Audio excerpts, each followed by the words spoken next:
আসসালামু আলাইকুম, আমি ফারজানা আক্তার ইভা, ক্লিনিক্যাল ডায়েটিশিয়ান হিসেবে কাজ করছি বেটার লাইফ হসপিটাল থেকে। আজকে আপনাদের সাথে যে গুরুত্বপূর্ণ বিষয়টি নিয়ে আলোচনা করব সেটি হচ্ছে যে পুরুষের যৌন ক্ষমতা অথবা সেক্সুয়াল পাওয়ার কিভাবে বৃদ্ধি করা যেতে পারে। পুরুষের যৌন ক্ষমতা বা সেক্সুয়াল পাওয়ার ডিপেন্ড করে তার টেস্টোস্টেরন হরমোনের উপর। তার এই হরমোনাল লেভেল যদি ঠিক পরিমাণে থাকে, তার সেক্সুয়াল পাওয়ারও ঠিক পরিমাণে থাকবে। যদি কোনো কারণে এই টেস্টোস্টেরন হরমোন লেভেলটা কমে যায় বা অস্বাভাবিক ডিসফাংশন দেখা দেয়, তখনই তার যে সেক্সুয়াল পাওয়ার সেখানে প্রবলেম দেখা যেতে পারে। এখন আমরা জানবো যে পুরুষের টেস্টোস্টেরন হরমোন লেভেলটা কি কি কারণে কমে যেতে পারে। সাধারণত একজন পুরুষের 30 বছর বয়সের পর থেকে তার টেস্টোস্টেরন হরমোনের লেভেল কমতে শুরু করে। এছাড়া তার বিভিন্ন স্ট্রেস, বিভিন্ন ব্যাড হ্যাবিট, প্রপার ফুড ম্যানেজমেন্টের প্রবলেম, তার লাইফস্টাইলের প্রবলেম, এই সব জিনিস বা এই সব বিষয়গুলো তার এই টেস্টোস্টেরন হরমোনের উপর ব্যাপক প্রভাব বিস্তার করে। একজন পুরুষ মানুষের যত বেশি স্ট্রেসে থাকবে, তার টেস্টোস্টেরন হরমোনের লেভেলটা তত কমতে থাকবে। তার যদি প্রপার ফুড ম্যানেজমেন্ট না থাকে, তার কিন্তু টেস্টোস্টেরন হরমোন লেভেলটা কমে যাবে। এছাড়া আরেকটা যে গুরুত্বপূর্ণ যে বিষয়টা আমি বলবো, ডিভাইস অ্যাডিকশন।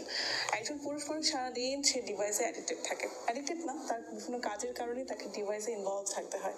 এবং যখন সে বাসায় আসে, যখন তার নিজস্ব রেস্ট বা বিশ্রাম নেওয়ার সময় হয়, তখন সেই ডিভাইস অ্যাডিকশনেই থাকছে।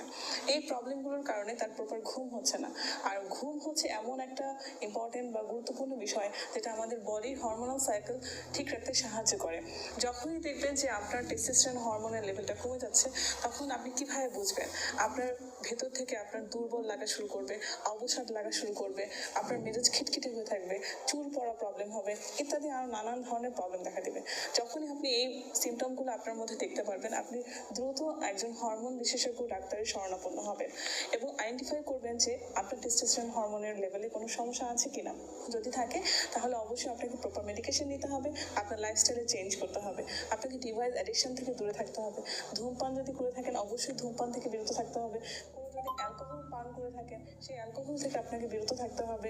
আপনার স্ট্রেস হওয়ার যে জায়গাগুলো, সেই জায়গাগুলোকে আপনাকে এমনভাবে মেনটেন করে নিয়ে আসতে হবে যাতে আপনার স্ট্রেস হরমোন কম সিক্রেশন হয়।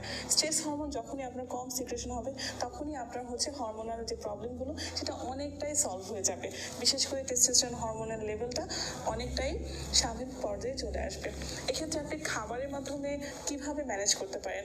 আপনাকে অবশ্যই মিল টাইমটা মেনটেন করতে হবে, প্রপার মিল টাইম মেনটেন করতে হবে, প্রপার ওয়েট মেনটেন করতে হবে, যেটা আপনার টেস্টোস্টেরন হরমোন সিক্রেশনের জন্য খুবই গুরুত্বপূর্ণ। তো এক্ষেত্রে আমি যে গুরুত্বপূর্ণ খাবারের নামটা বলবো সেটা হচ্ছে মধু। মধু হচ্ছে সকল রোগের নিরামক হিসেবে কাজ করে। মধুর সঙ্গে আপনি যদি আদা কুচিটা সঙ্গে করে খেতে পারেন, তাহলে এটা আপনার বডির জন্য খুবই ভালো কাজ করবে। কারণ মধু এবং আদা দুটোর মধ্যে আমরা এমন কিছু মিনারেলস পাচ্ছি যে মিনারেলসগুলো আপনার টেস্টোস্টেরন হরমোন লেভেল সঠিক রাখতে সাহায্য করবে। এছাড়া সবজির মধ্যে বাঁধাকপির কথা না বললেই নয়।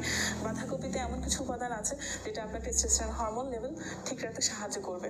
আর কিছু লাইকোপেন সমৃদ্ধ খাবার আছে, ফুড আছে, যেমন লাল কালার দেখতে, যে লাইকোপেন সমৃদ্ধ খাবারগুলো হচ্ছে লাল কালার হয়ে থাকে। এদের মেইন কাজটাই হচ্ছে যে আপনার বডিতে যাতে কোনো কার্সিনোজেন সৃষ্টি না হয়। কার্সিনোজেন হচ্ছে আপনার বডিতে ক্যান্সার তৈরিতে সাহায্য করে।